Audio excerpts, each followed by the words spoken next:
The sound wasn't a gunshot. It was wetter than that. A sickening, dry crunch of bone that traveled through miles of cellular network and hit me right in the chest. My daughter didn't just cry out. She made a noise like a dying animal, a high-pitched, broken wail that scraped against the speaker of my phone. Then, silence. Heavy, breathing silence.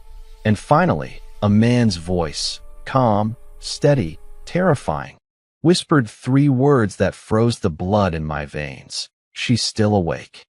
Hit like, subscribe for more betrayal stories, and comment your city or country. My phone was pressed so hard against my ear that the plastic felt like it was cutting into my skin. "Ruby," I shouted. "Ruby, answer me." Nothing but the line going dead. The office on the naval base usually smelled like stale coffee and floor wax. In that second, it smelled like panic. Being a Navy SEAL teaches you to control your heart rate. It teaches you to compartmentalize fear, to lock it in a box so you can pull the trigger. But there is no training manual for hearing your 16-year-old daughter being tortured on a pocket dial. My keys were in my hand before my brain even processed standing up.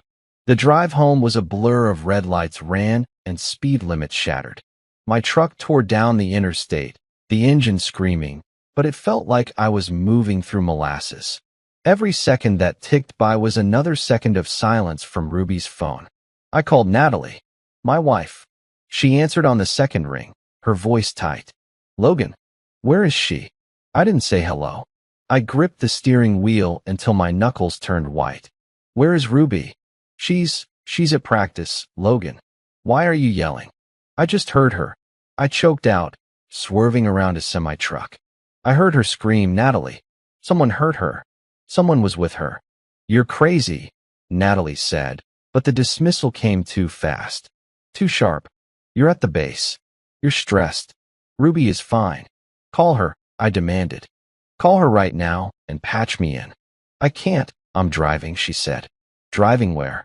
"To the hospital." The air left my lungs. "You just said she was at practice." "Logan, please." Her voice cracked, shifting from defensive to something else. Guilt? Fear? "Just get to St. Jude's." The sheriff called me. There was an accident. An accident. The word hung in the air like smoke. Accidents are screeching tires and loud crashes. Accidents are chaotic. What I heard on that phone wasn't chaos. It was controlled. It was a man watching my daughter suffer and commenting on it. I hung up and floored the gas. When I pulled into the emergency room bay, the scene was wrong. Usually, an accident involving a kid brings chaos. Nurses running, parents screaming. But the sliding doors stood open, and parked right in the front, blocking the ambulance lane, was a black sheriff's SUV. Sheriff Blake. My boots hit the pavement hard. I knew Blake. Everyone in our small town knew Blake. He was the kind of lawman who smiled too much with his mouth and never with his eyes. He played high school football 20 years ago and still walked like he was wearing the varsity jacket. I burst through the ER doors. The waiting room was empty except for 2 people.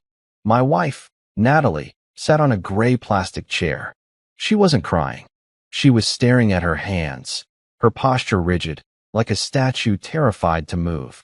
And standing over her, one hand resting possessively on the back of her chair, was Sheriff Blake. He looked up as I stormed in. His uniform was crisp, pressed tight against his chest. He didn't look like a man who had just responded to a gruesome emergency. He looked like he was hosting a town hall meeting. "Logan," Blake said. His voice was a deep rumble, designed to make people relax. "Glad you made it back so fast." I ignored him. I went straight to Natalie. "Where is she?" Natalie looked up. Her eyes were red, but dry. She looked at me, then her eyes flickered to Blake, then back to the floor. "She's in surgery, Logan. Her legs. God, her legs." "What happened?" I knelt in front of her, grabbing her hands. They were ice cold. "Tell me exactly what happened." "She fell," Blake answered for her. I stood up slowly, turning to face him. We were the same height, but I carried my weight differently. He carried his in his chest and ego. I carried mine in muscle built for survival. "She fell." I repeated. "Hiking," Blake said, nodding solemnly. "Up near the ridge." Looks like she slipped off the trail. Bad drop. 20 feet onto rocks. My deputies found her. Hiking, I said, testing the word. Ruby hates hiking. She hates the ridge. Teenagers explore, Logan. You know that, Blake said, flashing a sympathetic smile that didn't reach his eyes. It's a tragedy. Both femurs snapped. Compound fractures. But she's alive. You should be thanking God. I heard her, I said, my voice dropping to a whisper. Blake's smile didn't falter, but his eyes narrowed just a fraction. Excuse me. She called me, I said, stepping into his personal space. It must have been a pocket dial. I heard the break. And I heard a man. The air in the waiting room seemed to drop 10 degrees. Natalie made a small, choking sound. Logan, don't. I heard a man, I said again, locking eyes with the sheriff. He didn't sound like a deputy helping a girl who fell off a cliff. He sounded like he was enjoying it. Blake chuckled, a low, condescending sound. That's the stress talking, soldier. You've been deployed a lot lately. Trauma does funny things to the ears. You hear enemies where there are only friends trying to help. He stepped forward, placing a heavy hand on my shoulder. It was meant to be comforting, but it felt like a leash. Go see your daughter when she wakes up, Blake said softly. But don't go spreading conspiracy theories. It upsets the town. And it upsets your wife. He gave my shoulder a squeeze, too hard, and walked out the automatic doors. I watched him go. Then I looked at Natalie. She was trembling now. Why did you lie? I asked her. I didn't, she whispered. You said she was at practice. Then you said you were driving. You were already here with him, weren't you? Natalie stood up, avoiding my eyes. I just want to see my daughter. She walked away toward the nurse's station, leaving me standing alone in the sterile white light. I looked down at my phone. The call log showed the time, 3:42 p.m. I knew what I heard. I knew the sound of bone breaking. And looking at the back of Sheriff Blake's head as he got into his SUV through the glass doors, I realized something else. The voice on the phone. The calm, terrifying voice that said she's still awake. I realized why it sounded so familiar.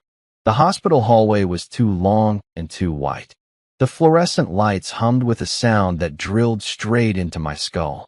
I stood outside the double doors marked Surgery Recovery, watching nurses move back and forth like ghosts in scrubs. Natalie sat on a bench 10 feet away. She hadn't looked at me since the waiting room. Her phone lit up in her lap, buzzing with a text message. She glanced at it, her face pale, then shoved it face down into her purse. Who is it? I asked. The question came out sharper than I intended. My mom, she lied. I knew the lie. I could hear the rhythm of it in her voice. After 18 years of marriage, you know when your wife is terrified. A doctor pushed through the swing doors. He looked exhausted, snapping off blue latex gloves. His name tag read Dr. Eris. Family of Ruby. We both surged forward. Is she okay? Natalie asked, her voice trembling. Dr. Eris sighed, running a hand through his thinning hair. He didn't look at us with the usual doctor reassurance.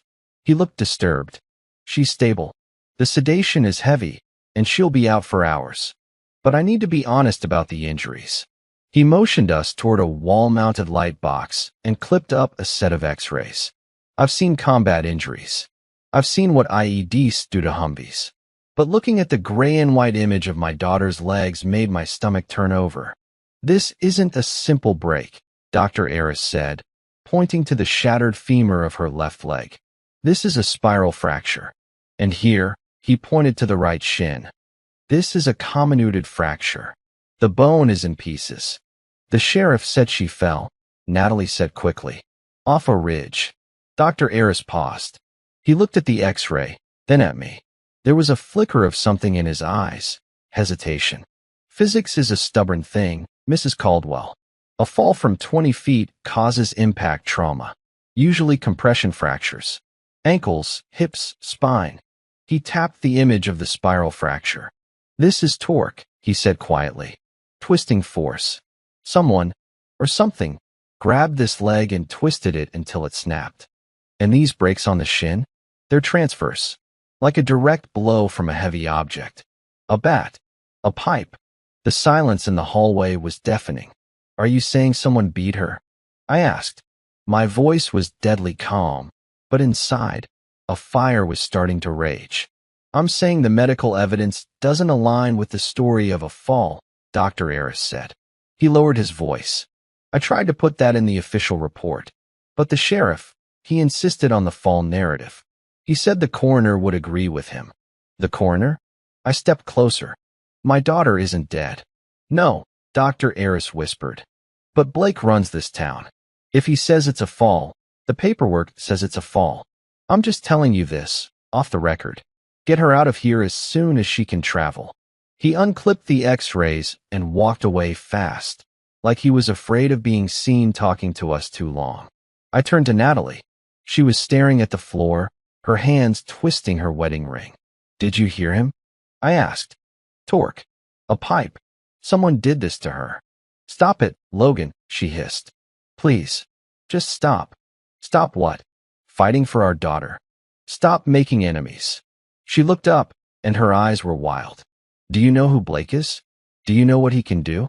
If he says it was an accident, we accept it was an accident. We heal. We move on. Move on. I grabbed her shoulders. Natalie, someone broke her legs in 9 places. That's torture. Why are you so afraid of him? She wrenched away from me. Because I live here. You're always gone. You're on deployment, playing hero overseas. I'm here. I have to live in this town. I have to deal with the taxes, the permits, the tickets, the everything. This isn't about parking tickets, I said. This is Ruby. I left her there. I couldn't look at her anymore without wanting to shake the truth out of her. I walked out of the hospital into the cool night air. The parking lot was empty, except for my truck and a single patrol car idling in the shadows at the far end of the lot. I walked straight toward it. The window rolled down. It wasn't Blake. It was a young deputy, maybe 22, with a face full of acne scars. Deputy Miller. I remembered him from the local gym. Evening, Mr. Caldwell, he said nervously. I want to file a report, I said. Assault. Attempted murder. Miller swallowed hard. Sir, the sheriff already filed the incident report. Case number 4092. Accidental fall. It wasn't an accident. The doctor confirmed it. The doctor isn't a crime scene investigator, Miller recited, like he was reading from a script. We found skid marks at the ridge. Loose gravel. It's closed, sir. Open it. I can't do that. Then give me the dispatch logs, I said. I want to hear the call. Who called it in? What time? Miller's eyes darted to his dashboard computer, then back to me. Systems down for maintenance tonight. Server update. Convenient, I said. I leaned down, bringing my face level with his. You're a good kid, Miller. Don't go down with the ship. Tell Blake I'm not filing an insurance claim. I'm filing a war declaration. I turned and walked to my truck. As I climbed in, my phone buzzed. Unknown number. I answered. Yeah. Logan Caldwell. A woman's voice. Sharp, professional, but hushed. Who is this? My name is Quinn. I'm a lawyer. I was in the ER for a client with a broken wrist. I heard you arguing with Blake. I paused, hand on the ignition key. And I saw the way your wife looked at him, Quinn said. She looked terrified, but not of him hurting her.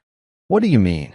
She looked like she was afraid he was going to tell you something, Quinn said. Meet me at the diner on 4th Street in 20 minutes. If you want to know what's really happening in this town, you need to stop asking cops and start asking victims. I hung up. I looked back at the hospital window, 4th floor, where my daughter was sleeping with metal pins in her bones. Natalie was right about one thing. I had been gone too long. I thought I was protecting my family by fighting wars halfway across the world. But the enemy had been sitting on my front porch the whole time. And now I was home. The diner on 4th Street was a relic of the 50s. Chrome stools, checkered floors, and the smell of grease that never quite left your clothes. At 2 a.m., it was dead quiet. I saw her in the back booth. Quinn didn't look like the small-town lawyers who advertise on bus benches. She wore a sharp charcoal blazer, no jewelry, and her eyes scanned the room like she was expecting an ambush. A half-empty cup of black coffee sat in front of her, I slid into the booth opposite her. "You're bigger in person," she said, sizing me up. "Navy SEAL, right? That's what the town gossip says." "Ex-SEAL," I corrected. "Why did you call me?" "Because Blake has been sheriff for 12 years, Quinn said, keeping her voice low.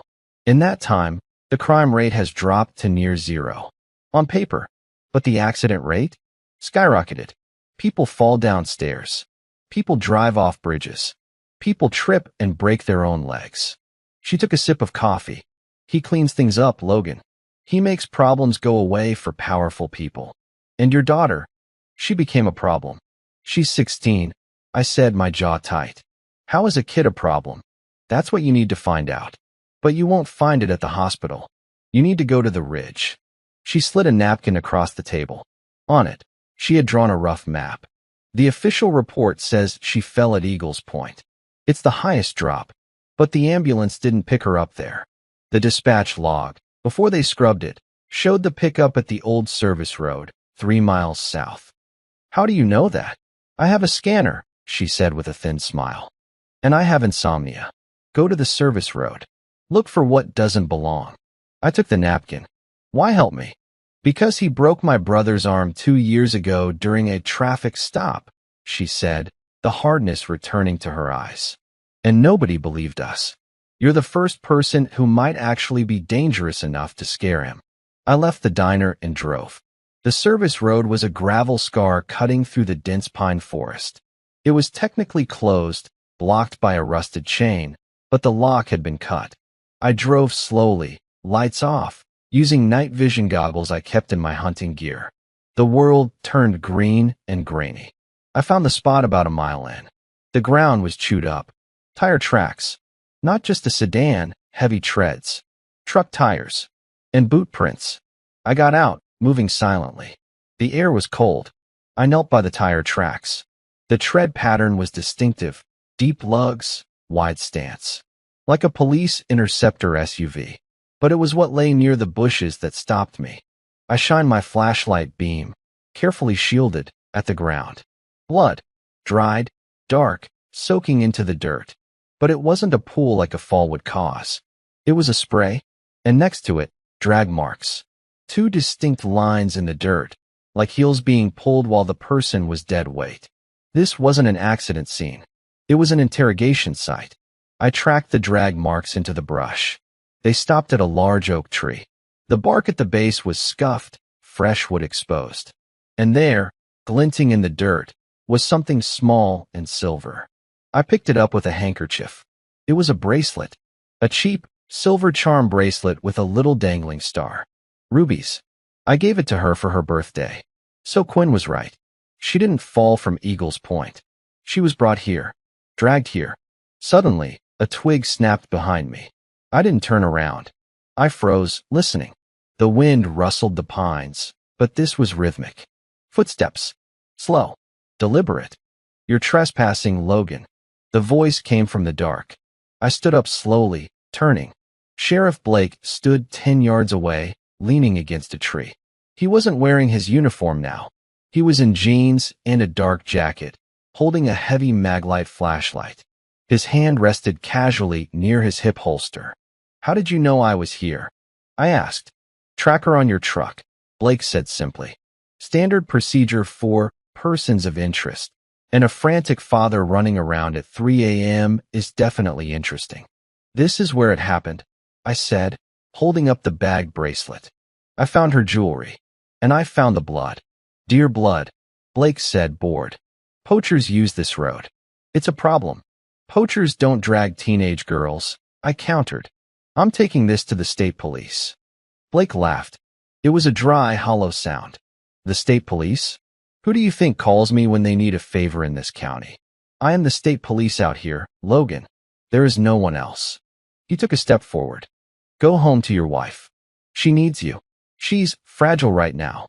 She's been through a lot, keeping secrets." "What secrets?" "Ask her," Blake said. "Ask her why she deleted her call history from last night before you got home. Ask her why she was parked at the storage units on Route 9 an hour before Ruby got hurt." My stomach dropped. "The storage units? You're trying to get in my head," I said. I don't need to get in your head, Blake said. He shined his flashlight right in my eyes, blinding me for a second. I'm already in your house. Go home, Logan, before you find something you can't unsee. He turned and walked back into the dark. I stood there, heart hammering against my ribs. He let me go? He wasn't afraid of what I found. He was confident. Too confident. I got back in my truck. I needed to talk to Ivy, the witness Quinn mentioned. But first, I had to confront the one person who was supposed to be on my side. I drove home. When I walked through the front door, the house was dark. Natalie was sitting at the kitchen table with a glass of wine. She jumped when I entered. Where have you been? She asked. The service road, I said. I tossed the bracelet onto the table. It clattered loudly against the wood. I found this. Natalie stared at the bracelet. Her face crumbled. And I met your friend Blake. I said, my voice cold. He told me to ask you something. She looked up, terror in her eyes. He told me to ask what you were doing at the storage units on Route 9 last night. Natalie dropped her wine glass. It shattered on the floor, red liquid spreading like blood across the tile. She didn't speak. She just started to cry. And in that sobbing silence, I knew. The rot in this town didn't stop at the sheriff's office. It was right here in my kitchen. The red wine spread across the kitchen tiles, soaking into the grout, looking too much like the blood I'd just seen in the dirt. Natalie stood there, paralyzed, the shattered glass around her bare feet. Logan, she whispered. I can explain. Explain why you were at a storage unit an hour before our daughter's legs were broken. I stepped over the glass, closing the distance between us. Or explain why the sheriff knows your location better than your husband does. She flinched. I was looking for old documents. Tax papers. For the audit. At 8 p.m. on a Tuesday? Yes. I was stressed. You know how I get. Liar. The word hung there. I had never called her that before. Not in 18 years. We had fought, sure. We had yelled. But I had never looked at my wife and seen a stranger. I pulled out my phone. I'm going to the station. I'm going to get the dispatch tapes. If you have anything to tell me, anything real, say it now. She opened her mouth, then closed it. A tear tracked through her makeup. She shook her head. I turned and walked out. The drive to the sheriff's station was fueled by a cold, vibrating rage. I wasn't the husband anymore. I was the operator. Mission, intel. Obstacle, Blake. The station was a brick fortress in the center of town. I parked and walked in. The night shift desk sergeant was an older woman, sipping tea. She looked up, bored. Help you. I want the 911 recordings from yesterday. Case 4092. Incident involving Ruby Caldwell. She sighed, tapping her keyboard. Public records request forms are in the bin by the door.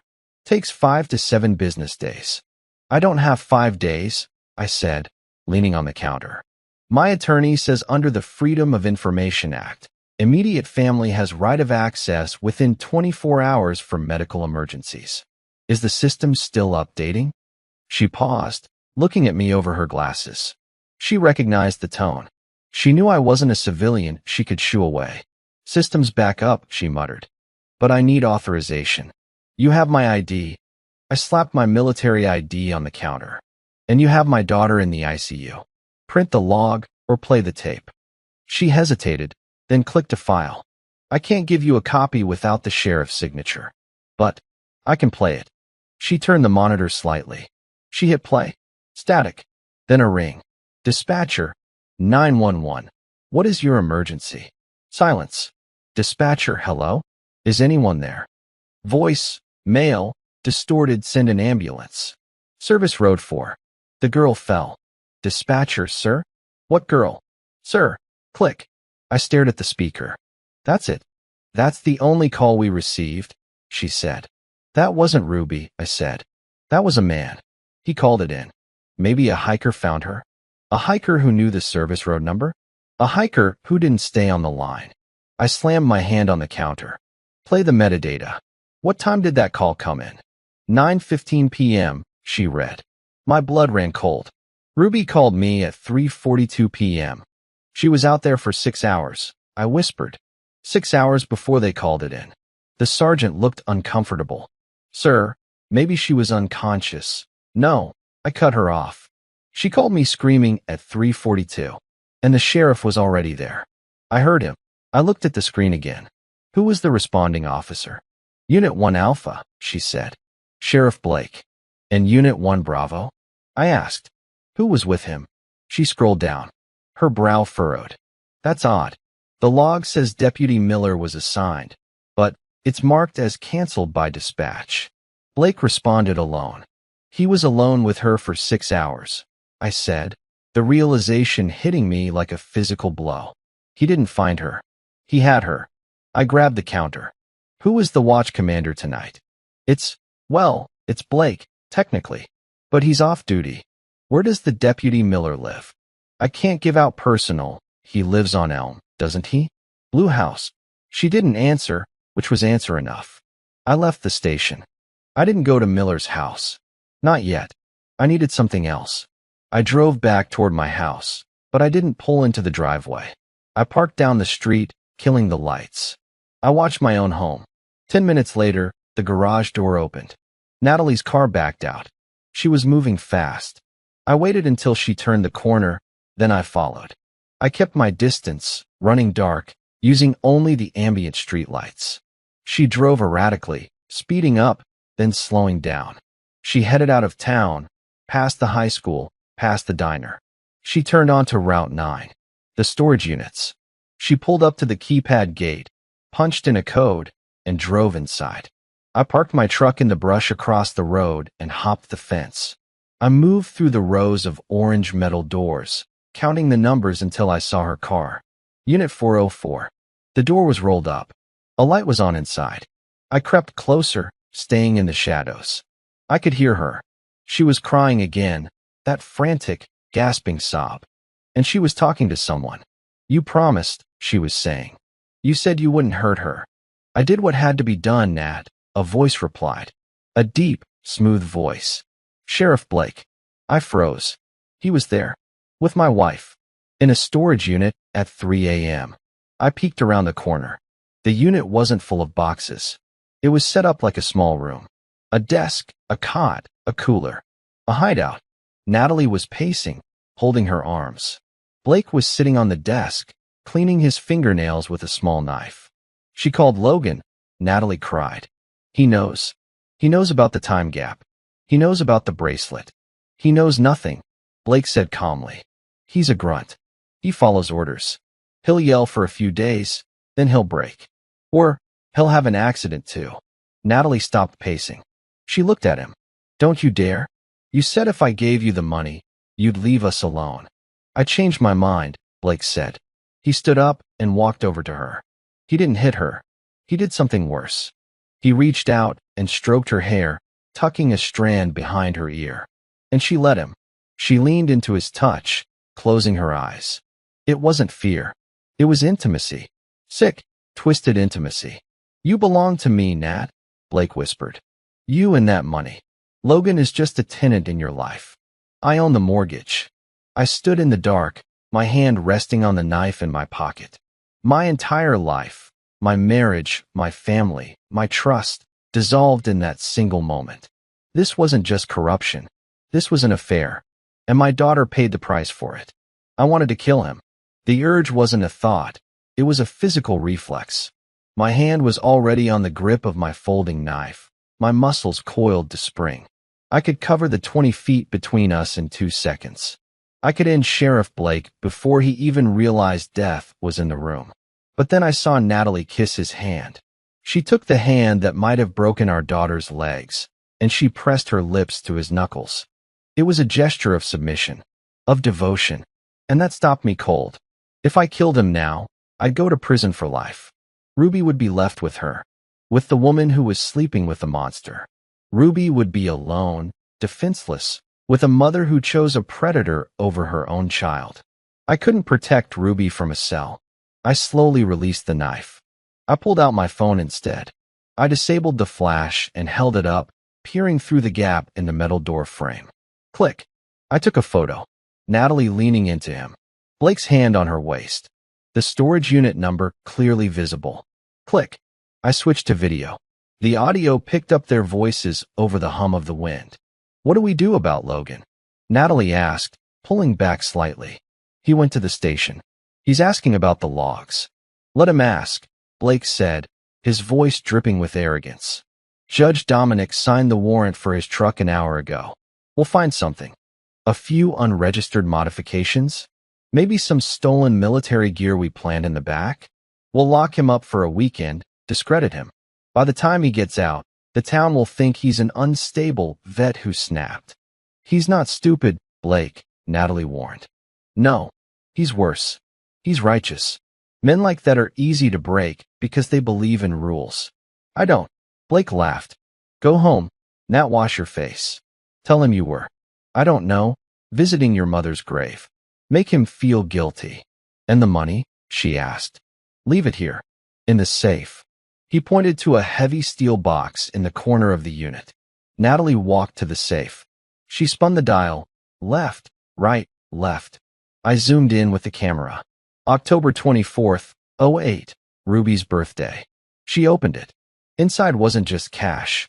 There were stacks of it. Strapped bundles of hundreds. And files. Blue legal folders. She tossed a thick envelope inside and slammed it shut. Go, Blake said. She hurried to her car. Blake waited a moment, turned off the light, locked the rolling door, and walked to his cruiser parked in the shadows. I stayed crouched in the dirt until their taillights faded. My legs felt numb. My heart felt like a stone. I walked to the storage unit. The lock was a heavy-duty padlock. I didn't have my pick set, but I had the combination to the safe inside. October 24th, 08. I couldn't get in now. Too risky. Blake might circle back. I drove to the hospital instead. It was 4:30 a.m. The nurses were changing shifts. I flashed my ID and walked past the desk to the ICU. Ruby was awake. Just barely. Her eyes were half open, glazed with morphine. Her legs were elevated in a complex traction system of pulleys and weights. She looked so small in that bed. I sat down next to her. Hey, Ladybug, I whispered. Her eyes drifted to me. She blinked, trying to focus. Daddy, I'm here. I'm not leaving. She tried to move her hand, but wincing stopped her. It hurts. I know. I know it does. I leaned in close, checking the door. Ruby, look at me. I need to ask you something. It's important. She swallowed dryly. Okay. Did you fall? Her breath hitched. The heart monitor sped up. Beep, beep, beep. She shook her head. A tiny, terrified movement. Who did this? I asked. Tears welled up in her eyes and spilled over. He said he'd kill you. Who said that? The sheriff, she whispered. The name came out like a curse. He was waiting for me. On the road. He had a bat. Why? I asked. Why you? Mom, she choked out. My blood froze. What about Mom? I saw them, Ruby sobbed. I saw them at the lake house last week. Kissing. I took a picture. I was going to show you when you got home. The realization hit me like a train. Ruby wasn't hurt because she was in the wrong place. She was hurt because she was a witness. She had proof of the affair. And Natalie, my wife, she knew. Did Mom know he was coming for you? I asked, my voice trembling. Ruby closed her eyes, turning her head away. She told him I had the phone. She told him I took the picture. I sat back, the room spinning. It wasn't just an affair. It was a conspiracy. Natalie didn't just cheat on me. She served our daughter up to her lover to protect their secret. She traded Ruby's legs for her own silence. Daddy, Ruby whispered. Are you mad at me? No, I said, wiping a tear from her cheek. No, baby. I'm not mad at you. I stood up. The sadness in my chest evaporated, replaced by a cold, sharp clarity. The soldier was back. The father was back. And the husband? The husband died in that storage unit.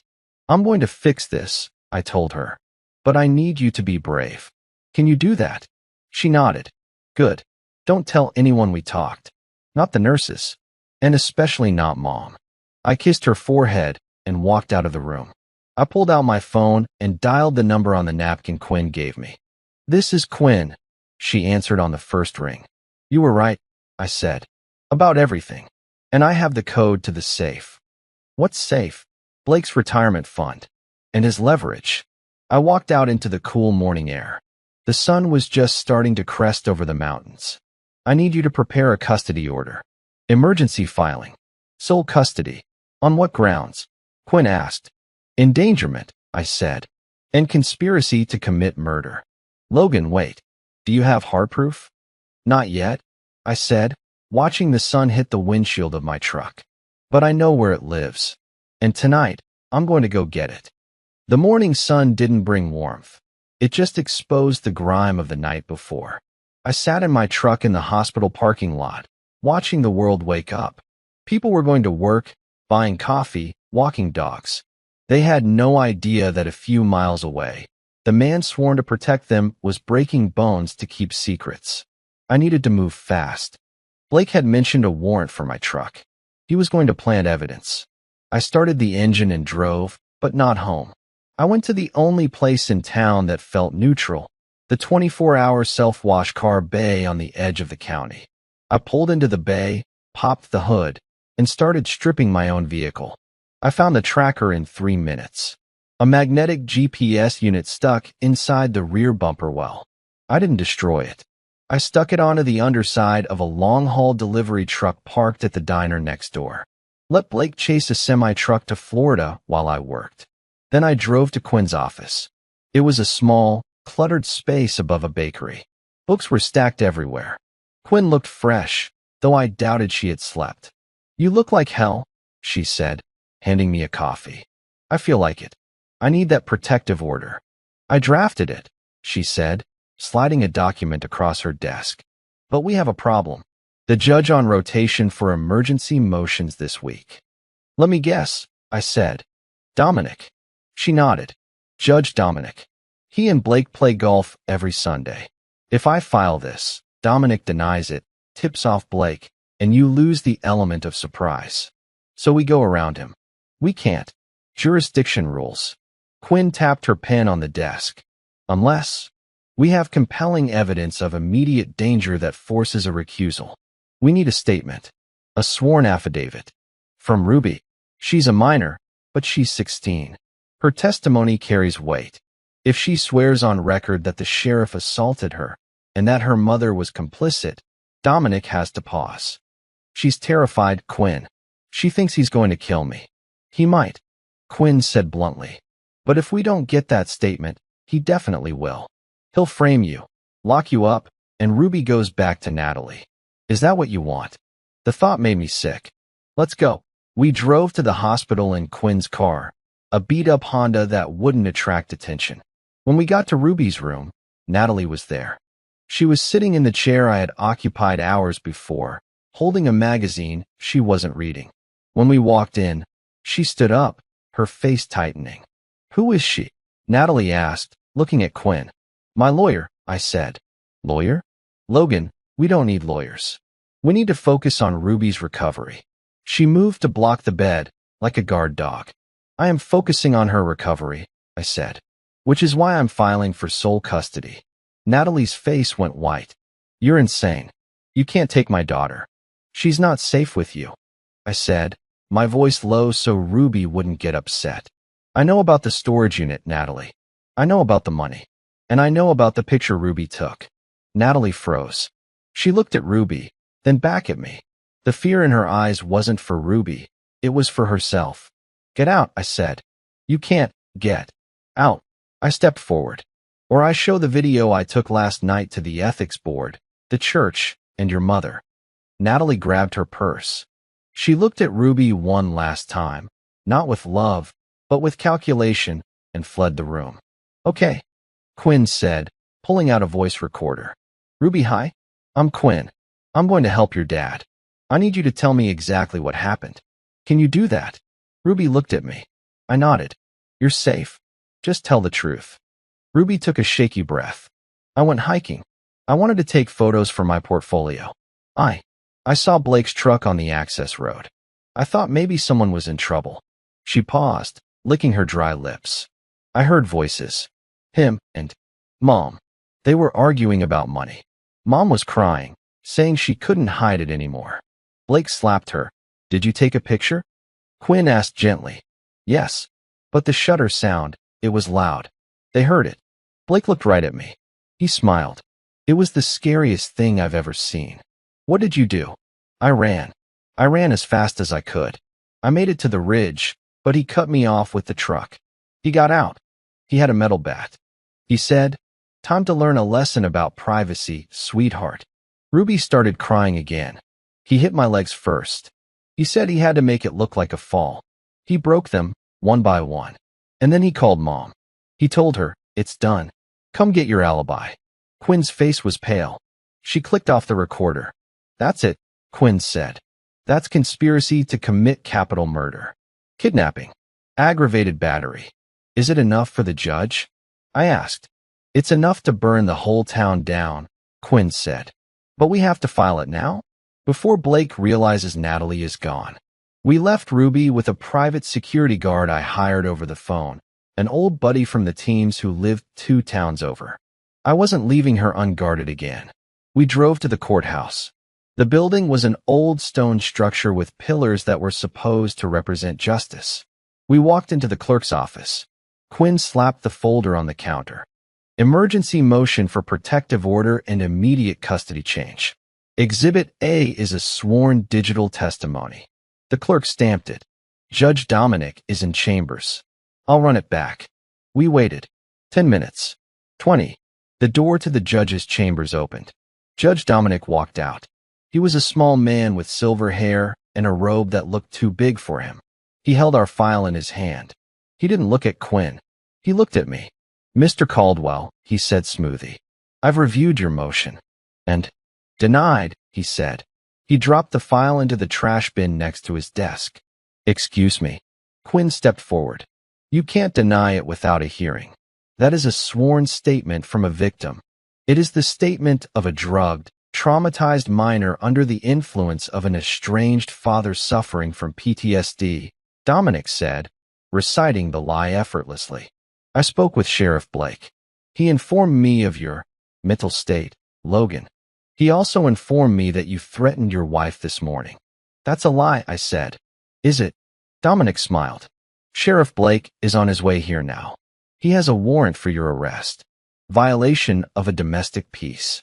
I suggest you surrender peacefully." He turned and walked back into his office, locking the door. I looked at Quinn. "Run," she said.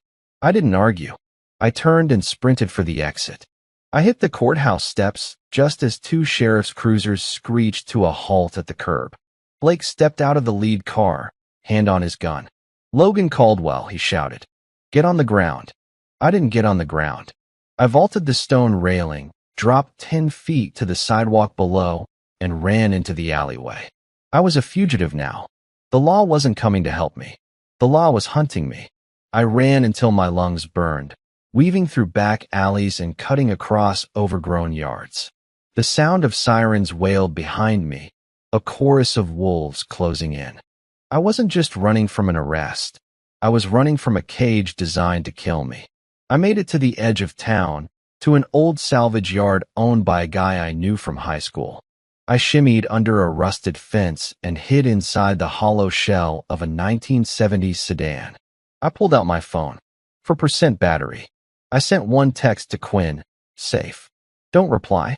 Meet at Old Mill at midnight." Then I shut the phone off and waited. Darkness fell slowly. I spent the hours thinking. Thinking about Natalie. Thinking about the way she looked at Blake in that storage unit. She wasn't just scared. She was complicit. She had chosen her side. And now, Judge Dominic had chosen his. The triangle was complete. The law, the court, and the money. And I was the target in the middle. At 11:30 p.m., I moved. I hiked 3 miles through the woods to the old textile mill by the river. It was abandoned, a skeleton of brick and broken glass. Quinn was already there. She was pacing, hugging her arms against the cold. "You're insane," she whispered when I stepped out of the shadows. "They have an APB out on you. Armed and dangerous. Blake went on the local news an hour ago. He said you snapped. He said you beat Ruby in a fit of rage, and now you're hunting your wife." "He's projecting," I said. "He's telling them exactly what he did. It doesn't matter what the truth is, Logan.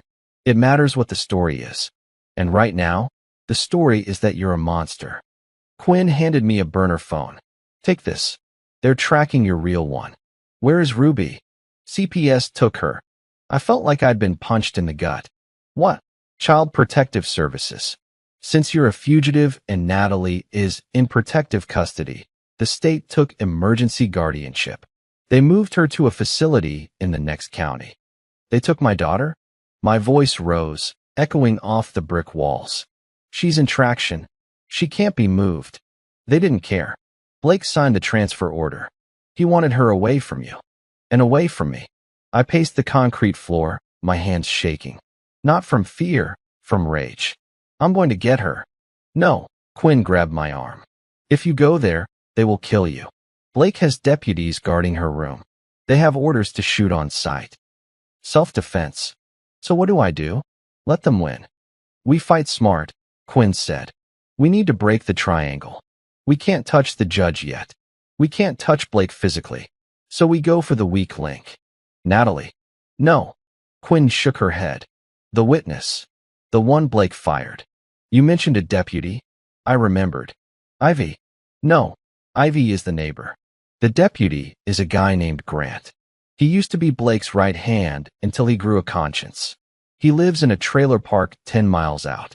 If anyone knows where the bodies are buried, literally, it's him. Let's go. We took Quinn's car. The drive was tense. Every pair of headlights felt like a patrol car. Grant's trailer was dark. A Confederate flag hung in the window, and empty beer cans littered the porch. I knocked. No answer. I tried the door. Locked. I kicked it. The cheap wood splintered, and the door swung open. Grant. I called out. The smell hit me first. Gunpowder and stale whiskey. I walked in, gun drawn. A spare Glock Quinn had in her glove box. The living room was tossed. Cushions slashed. Drawers pulled out. And on the wall, spray painted in red, snitch. We're too late, Quinn whispered. I moved to the back bedroom. Empty. But on the floor, under the bed, I saw something. A cell phone. I picked it up. Screen cracked, but it powered on. Grant didn't leave this, I said. You don't leave your phone if you're running. I scrolled through the messages. The last one was sent yesterday, to an unsaved number. I'm done carrying your water, Blake. I kept the receipts from the evidence locker. If you don't pay me what you owe, I send them to the AG. Blackmail, Quinn said, reading over my shoulder. He tried to blackmail Blake. And Blake cleaned house, I said. Suddenly, blue lights flashed through the front window. Damn it, I hissed. They found us. Back door, Quinn shouted. We bolted for the rear exit. We burst out into the night just as the front door was kicked in. Clear the room. I heard a voice shout. Check the perimeter. We scrambled under the trailer, crawling through the mud and insulation. Boots stomped on the floorboards above our heads. He was just here, a voice said. It was Miller, the young deputy. Phone is gone. Find them, another voice growled. Blake. And burn this place down. Make it look like a meth lab explosion. Quinn stifled a gasp. I put a hand over her mouth. We watched through the skirting as Blake walked down the steps. He dropped a lit flare onto the porch. The accelerant they must have pre-poured caught instantly. Whoosh. The trailer went up in flames. We belly crawled through the tall grass, the heat searing our backs. We made it to the tree line and didn't stop running until we reached Quinn's car hidden down the road. As we sped away, watching the orange glow in the rearview mirror, I realized the stakes had changed. This wasn't just about custody anymore. He killed him, Quinn said, her voice shaking. He killed Grant. And he'll kill us next, I said, gripping the wheel. Unless we find those receipts Grant mentioned. Where would he hide them? I thought about the text. I kept the receipts. Grant was a mechanic before he was a cop, I said. He worked on cars. So, where do you hide something nobody looks at? I smiled grimly. In the gas tank. You think the evidence is in his truck? I think Grant knew he was a target. He wouldn't keep it in the trailer. I looked at Quinn. We need to find Grant's truck. Before the fire department does. The game of cat and mouse was over. Now, we were hunting ghosts. The fire department sirens wailed in the distance, heading toward the burning trailer. It was a perfect distraction. While Blake and his deputies watched the flames destroy the crime scene, we had a small window to find Grant's truck. He drove a Ford F-150, Quinn said, typing furiously on her tablet as I drove. Registered to his sister's address, but he kept it parked at the impound lot he managed on the side. Grant's towing. Impound lot, I said. That's where he'd feel safe, surrounded by junk. We drove past the fire trucks, heading the opposite direction. The impound lot was a graveyard of twisted metal surrounded by a chain-link fence topped with razor wire. I rammed the gate with Quinn's Honda. The chain snapped, and we skidded inside. There, I pointed. In the far corner, under a flickering street lamp, sat a beat-up blue Ford. I jumped out. The doors were locked. I smashed the driver's side window with my elbow and unlocked it. Check the glove box, I ordered Quinn. I'm checking the fuel tank. I crawled under the truck. The gas tank looked normal, but the bolts holding the skid plate were shiny. Recently turned. I pulled out my multi-tool and cranked on the bolts. They gave way. I dropped the heavy metal plate. Taped to the top of the tank, wrapped in 3 layers of heavy-duty plastic, was a thick envelope. Got it, I said, sliding out. Logan, Quinn hissed. Headlights. A cruiser pulled into the lot in trance, spotlights sweeping the rows of cars. They were checking known locations. Get in, I said. We scrambled back into the Honda. I didn't turn on the lights. I reversed deep into a row of crushed sedans, praying the rust would hide us. The cruiser rolled past, crunching gravel. The spotlight beam washed over the hood of our car, missing us by inches. It paused. Then, miraculously, it moved on. The cruiser turned around and left. I let out a breath I didn't know I was holding. Open it, I said. Quinn tore open the plastic. Inside wasn't money. It was a logbook and a USB drive. She opened the notebook. Oh my God. What? It's a ledger, she said, reading by the light of the dashboard. Dates. Names. Amounts. Judge D, $10,000, case dismissed. Mayor, $5,000, permit approved. Blake, $50,000, seizure. Seizure? I asked. Drug money. Civil asset forfeiture, Quinn said. They pull over out-of-state drivers, claim they smell drugs, seize the cash in the car, and never file charges. They're robbing people legally. She plugged the USB into her tablet. Audio files, she said. Dozens of them. Grant recorded his briefings. She clicked one dated 2 weeks ago. Blake's voice filled the car. The Caldwell girl is a problem, Grant. She saw us at the lake house with the cash. If she talks, the feds come knocking. Grant, she's a kid, Blake. You can't touch her. Blake, I won't touch her. I'll just ensure she has a bad fall. Something to keep her in the hospital and her daddy distracted until we move the money offshore. Pain is a great silencer. My hands gripped the steering wheel so hard the leather creaked. He admitted it. He planned it. It wasn't just to cover up the affair. It was to cover up the money laundering. Ruby was collateral damage in a multi-million-dollar theft ring. We have him, Quinn whispered. This is it. This is the smoking gun. It's not enough, I said darkly. What? This is a confession. It's a recording of a dead man, I said. Defense attorneys will rip it apart. They'll say it's AI or edited. We need a living witness. Who? Natalie. Quinn stared at me. Your wife? She's with them. She's with them because she's scared, I said. But she doesn't know about this. She thinks this is just about an affair. She doesn't know Blake was planning to hurt Ruby for money. She thinks it was a crime of passion or necessity. So if she hears this, I pointed to the tablet. If she hears Blake calling our daughter a problem to be silenced, she breaks. She's weak, Quinn, but she's a mother. Somewhere under that fear is a mother. It's a trap, Logan. If you contact her, they trace you. I know. I started the car. That's why we're going to make them come to us. I drove to a payphone outside a desolate gas station. I dialed Natalie's cell. She answered on the first ring. Logan. She sounded frantic. Where are you? They say you burned down a trailer. They say you killed a deputy. Shut up and listen, I said. I know everything. I have Grant's ledger. I have the recordings. Silence. I'm going to the FBI in the morning, I lied. But I'm giving you one chance. Meet me at the old bridge. Alone. If you want to save yourself from prison, bring Ruby's medical file. The real one. I can't, she sobbed. Blake is here. Then tell him you're meeting me to talk me down, I said. Tell him whatever you want. But be there in an hour. Or you go down with him. I hung up.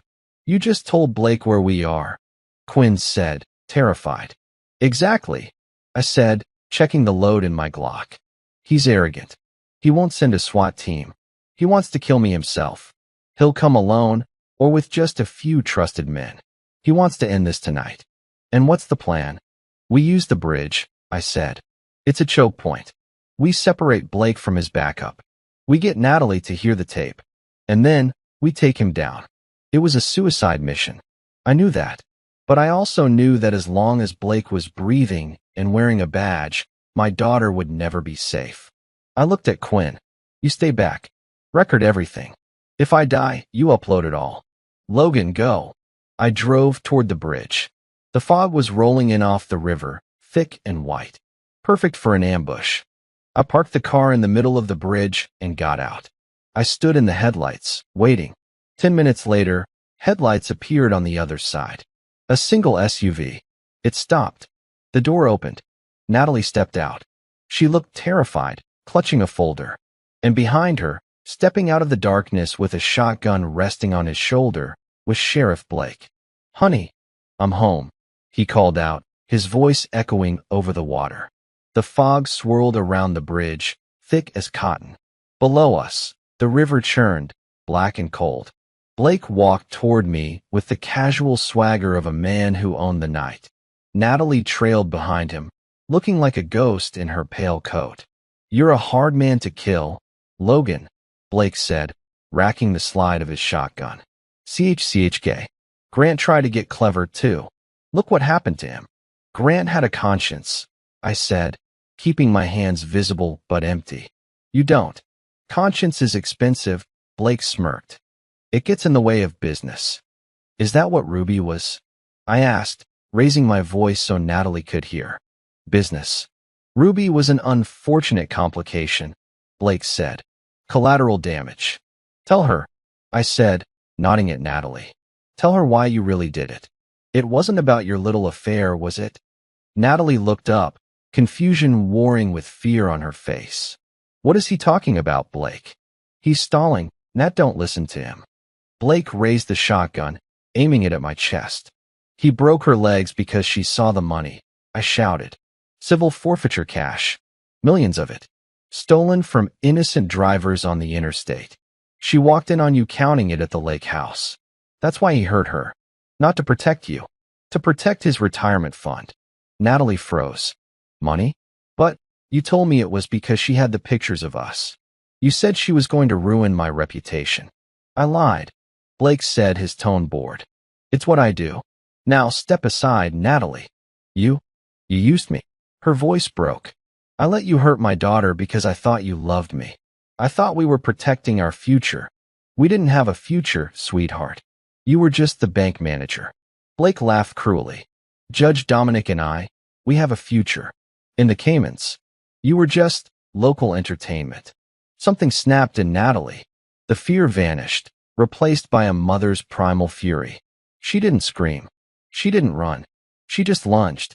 She threw herself at Blake, grabbing the barrel of the shotgun. You bastard, she shrieked. Boom. The gun went off. The shot went wide, blowing a chunk out of the asphalt. I moved. I sprinted the 20 yards between us while they wrestled. Blake was strong, but Natalie was fueled by pure, unadulterated hate. She clawed at his face, raking her nails down his eyes. Get off me, Blake roared, backhanding her. She flew backward, hitting the guardrail hard. She crumpled to the ground, unconscious. Blake spun around, raising the gun toward me. But I was already there. I tackled him. We hit the pavement with a bone-jarring thud. The shotgun skittered away into the dark. This wasn't a clean fight. It was a brawl. He was bigger, heavier. He punched me in the jaw, and I saw stars. I drove my knee into his ribs, feeling something crack. We rolled toward the edge of the bridge. You think you can beat me? Blake grunted, hands closing around my throat. I am the law in this town. Not anymore, I choked out. I reached into my pocket and pulled out the one thing I had kept from my service days. A tactical flashbang. I didn't pull the pin. I smashed the metal casing into his temple. He groaned, his grip loosening. I rolled on top of him, pinning his arms with my knees. I pulled my Glock from my waistband and pressed the barrel against his forehead. Give me a reason, I whispered. Please. Blake stared up at me, blood running into his eye. And then, he started to laugh. Do it, he wheezed. Kill me. And then what? You go to prison for murdering a sheriff. Dominic buries the evidence. Your daughter goes into the system forever. You lose, Logan. Even when you win, you lose. He was right. If I pulled the trigger, I became the villain he painted me to be. The unhinged vet. The murderer. I took a deep breath. The hardest thing I ever did as a SEAL wasn't killing a target. It was letting one live. I pistol whipped him. Hard. His head snapped back, and he went limp. Unconscious. I stood up, panting, wiping blood from my lip. Logan. I turned. Natalie was pulling herself up by the railing. Her face was bruised, her coat torn. She looked at Blake's body, then at me. Is he dead? She whispered. No, I said. He's going to prison. And me? She asked. I looked at her. The woman I had loved for half my life. The woman who had betrayed me, betrayed our daughter, and then, at the very end, tried to save it. That's up to a jury, I said coldly. But you're going to testify. You're going to tell them everything. About the judge. About the money. About Ruby. She nodded, tears streaming down her face. I will. I promise. Suddenly, my burner phone buzzed. It was Quinn. Logan, look at the river. I walked to the railing. Below, in the black water, I saw lights. Not searchlights. Blue lights. Police boats. And on the far side of the bridge, a convoy of vehicles was approaching. Not sheriff's cruisers. Black SUVs. State police. And FBI. How? I whispered. Quinn walked out of the shadows from the other end of the bridge, holding her phone up. I didn't just record it, she said, smiling tiredly. I live-streamed it.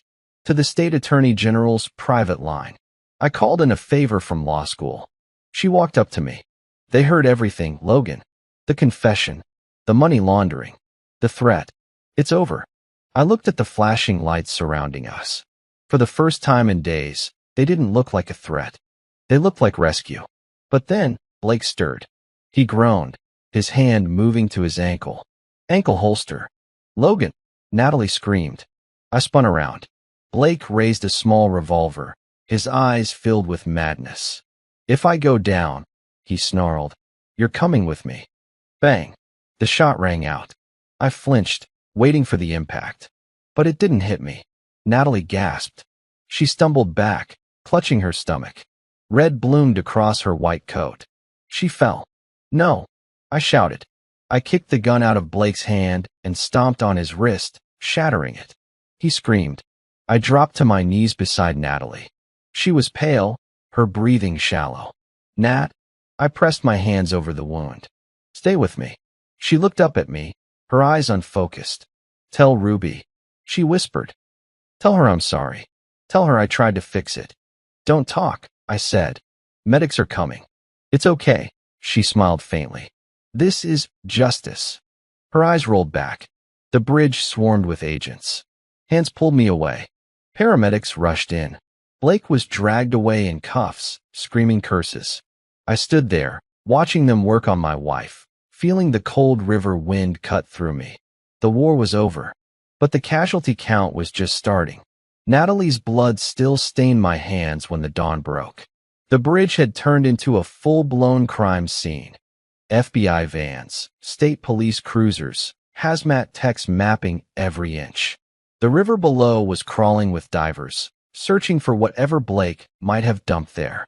I stood by an ambulance as a paramedic wrapped my bruised knuckles, though I barely felt anything anymore. Natalie was gone before they even loaded her into the van. Her last words stuck in my head like a splinter. This is justice. Blake was handcuffed to a stretcher 20 feet away, half conscious, his face purpled with bruises. He still wore that smug half-smile. Even with a shattered wrist, the man looked untouchable. That's when Quinn walked over, her phone still in her hand, eyes locked on the agents talking nearby. "He's trying to cut a deal," she whispered. He told them he was just following orders, that the real mastermind was Judge Dominic. "That snake," I muttered. "Exactly. Dominic's our next target. But this time, the court's on our side." She handed me a small flash drive. "The live stream is archived. Video, audio, full GPS trace. We take it to the state capitol, hand it straight to the Attorney General. If everything lines up with the ledger, this whole network collapses." I glanced at Blake. "He won't survive prison. The cops he crossed will finish the job. That's karma," Quinn said, her voice steady. By noon, the FBI agent in charge, a tall woman named Agent Harper, released me under protective custody. They needed Ruby's testimony to solidify the case. I told them I wasn't going anywhere until I saw her myself. We drove straight to the medical center where Ruby had been moved. She was sitting up this time, her legs still encased in stabilizing frames, but her eyes alert again. "Hey, kiddo," I said softly. Her face lit up for the first time in days. "Dad, they said you got him." "Yeah," I said, taking her hand gently. "He's never going to hurt you again." She looked away, voice trembling. "Mom," I swallowed hard. "She saved me, Ruby. In the end, she saved both of us." Tears fell silently down her cheeks. She nodded. "Can I go home soon?" "Soon," I promised. "But not that house. We're starting fresh." I left Quinn with Ruby while I stepped outside to the hospital courtyard. The air was clearer. The sirens had finally stopped. A news van rolled up near the entrance. The reporter recognized me instantly. Cameras pointed my way, microphones ready. "Mr. Caldwell, is it true Sheriff Blake was part of a criminal ring with a sitting judge?" I didn't answer. I didn't have to. Quinn walked out behind me, holding up the ledger and flash drive in clear FBI evidence bags. "Ask me that question in 12 hours, she said to them, after the governor's press conference. By late evening, the footage played on every major news channel in the state. Blake's sloppy confession on the bridge, Grant's recordings, the ledger pages under FBI evidence lights. Judge Dominic's world unraveled on live TV. He was arrested in his own courtroom, still wearing his robe, photographers catching every second. I watched it all from Ruby's hospital room. She was asleep, the TV softly flickering over her small, bandaged legs. For the first time in months, I felt like breathing didn't hurt. Quinn came in quietly, a small smile ghosting her lips. "It's done. Dominic's finished. The AG thanked us personally. He wants your statement for the record." I nodded. "He can have it. I just want normal again." "You'll get there," she said. "But Logan, you understand what you just did, right? You didn't just clear your name. You cleaned out half the courthouse. That ledger is going to rewrite this county." I looked at my daughter, her chest rising and falling gently. "Good," I said. "Then it was worth every scar." Quinn's expression softened. "You could take this national. Write a book, testify, turn it into something bigger." I shook my head. "No cameras. No fame. I've lost enough to the spotlight. I just want peace." She nodded, stepping closer. "Then here's one last thing. Natalie's confession. She left a voice memo on her phone before meeting us. She must have known how it would end. She said, 'If Logan finds this, tell him I never meant for any of this to touch Ruby. I was blind, but not beyond saving. I loved him until my last breath.'" The words hit harder than any bullet. For all her sins, she'd found enough courage to make things right in the end. "Thank you," I said quietly. Quinn touched my arm. "Go home, Logan. Get your daughter out of here. Let the rest of us handle the cleanup." I sat by Ruby's bedside that night, watching the world outside her window go quiet. The flashing red and blue lights faded one by one. The nightmare was ending. I looked down at her sleeping face, her small fingers resting over mine. "It's over, Ladybug," I whispered. "Nobody's going to hurt you again." Outside, in the distance, thunder rolled over the mountains. But this time, it didn't sound like danger. It sounded like change. 3 months later, the courtroom smelled of dust and closure. The walls still carried the shadow of corruption, but it wasn't Blake's courtroom anymore. He sat at the defendant's table, thinner now, wrists chained, suit wrinkled, and spirit drained. The arrogance was gone. The empire he built on fear had collapsed under its own weight. Ruby sat beside me in her wheelchair, braces running down both legs. She looked stronger and older, in a way no child should have to. Quinn sat behind us, flipping through notes, ready for the final verdict. Judge Harper from the state circuit presided over this one, a woman who didn't flinch when Blake tried his usual charm. The room was full. Reporters, survivors, families who'd been robbed by the false seizures. People Blake had once scared into silence.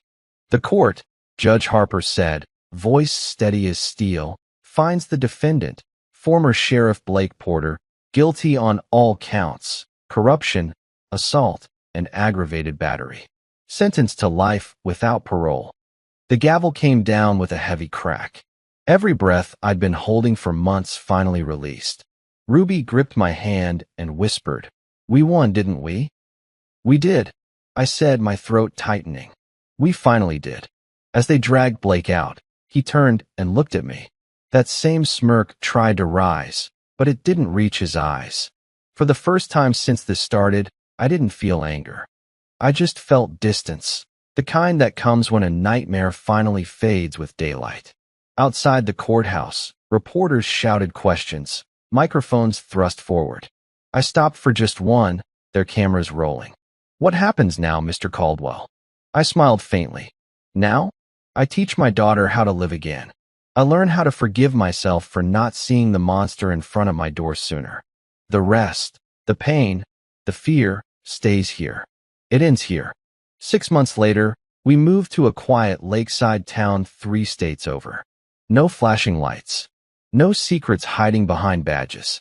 Every morning, I push Ruby's wheelchair to the end of the dock. The lake water is still and silver in the sunrise. She tosses a pebble in and counts the ripples, small waves spreading outward until they touch every edge of the water. "Think that's how healing works?" she once asked. "Maybe," I said. "It starts small, but it keeps going."